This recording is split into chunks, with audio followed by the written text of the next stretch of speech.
Defensive streamers for week 6, though. I'm starting with Baltimore Ravens, 54% rostered right now. So good chance they're gone in your league. But if not, facing a Giants team that's, 4-1, but that offense, come on, we know, besides Saquon, nothing special. The Ravens are most susceptible to the pass, giving up the most passing yards in the league, but Daniel Jones is not a passer. That threatens anybody. I think John Harbaugh, good defensive mind, sells out to stop Saquon. Giants have an abysmal effort, and 7+ points in 3 of their 5 weeks, 11+ in 2 of their 5 weeks, and they face some really good offenses this Ravens team has. This is probably the worst offense they've faced yet.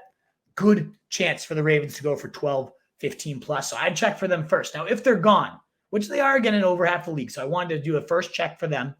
The Bengals are my top play available in most leagues. 28% rostered right now at the Saints, which isn't quite as juicy if Winston doesn't play. Not quite as turnover under Andy Dalton, but he's throwing his fair shares of picks. He's not looking very good. The offense certainly looked better with a healthy Kamara, with Taysom Hill menacing out there.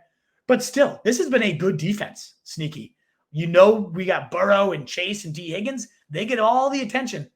But Cincinnati's 13th in total defense, 8th in scoring defense, 4th in total takeaways, and 10th in total fantasy points, facing good offenses. They just held the Ravens to 19 points.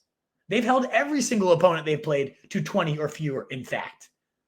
The Saints have given up, meanwhile, 14 sacks, leading the NFL in giveaways with 13, and they're allowing the 3rd most points to team defenses.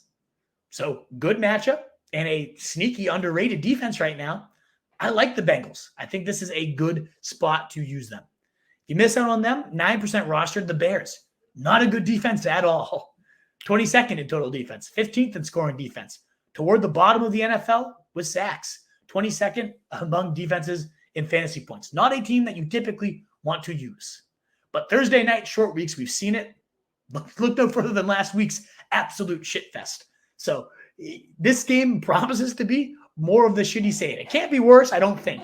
I'm going to knock on wood. I don't want to jinx that. But they are facing the Commanders, this Bears team. They are allowing the 4th most points allowed to defenses. They've given up at least 6 fantasy points to everyone they faced, 18 and 10 in their last 2. And they're bad. A short week with 11 and 4 unders hitting in primetime Thursday right now. They had 5 sacks. So some stats on how bad this Carolina team is. Giving up 5. So the Bears, 5 sacks, 14, allowing a decent amount of points. Like, this is just a good spot for the Bears. Carson Wentz just kind of like convulses and throws the ball up and gives up horrible picks. And they actually are decent on takeaways so far. They aren't getting a lot of sacks. And on the other side of the ball, too, you consider the Commanders. I would go to the Bears first. I'd go to the Bengals first. I'd go to the Panthers, who we're going to talk about in a second first. Commanders, though, might not be your horrible play. 14 sacks on the year. 25 points allowed in the year is bad. They're 31st in total fantasy points, so it's not a good play. But the Bears, 16 points per game, 4 sacks given up per game. If they do one thing well, the Commanders, it's pressure the quarterback. So another 4 to 5 sacks this week might not make them the worst play. But why do I like the Panthers? Why would I have such an awful team that just fired its head coach on this list? Well, for one, a lot of times you see a coach get fired, the interim coach comes in and just fires up the troops, and they have their best game of the year. Steve Wilks is a defensive-minded guy. He's, I think, going to come in, get this team fired up, and we're going to see a real solid effort.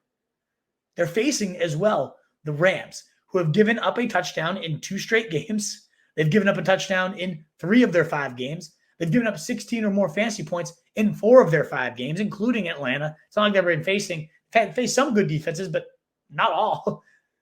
So this is the Panthers, as bad as they are, their defense actually has some talent. So with the coaching switch, with the fired up motivation this week, and facing a very turnover prone, horrible offense, league leading 21 sacks have been allowed to Matthew Stafford, just getting battered, 12 giveaways, second most in the NFL, has all the makings. Like, the Rams will probably put up some points, maybe 20 or so, but defensive touchdown, 3-4 sacks, like that's in the realm of possibility for the Panthers, who are the bare minimum price on DraftKings as well this week. So check them out as the Stone Cold Low DraftKings and maybe as a potential streamer. But Bengals first, Bears second, Panthers third, and maybe the Commanders if you need it. And of course, check for the Ravens, the Pats, some teams that have good defenses that are also out there in a lot of leagues. What is up, you fantasy wolf? Thanks so much for tuning in. If you haven't already, share your thoughts in the comments, check out some more videos, and join the newest Wolfpack by subscribing below.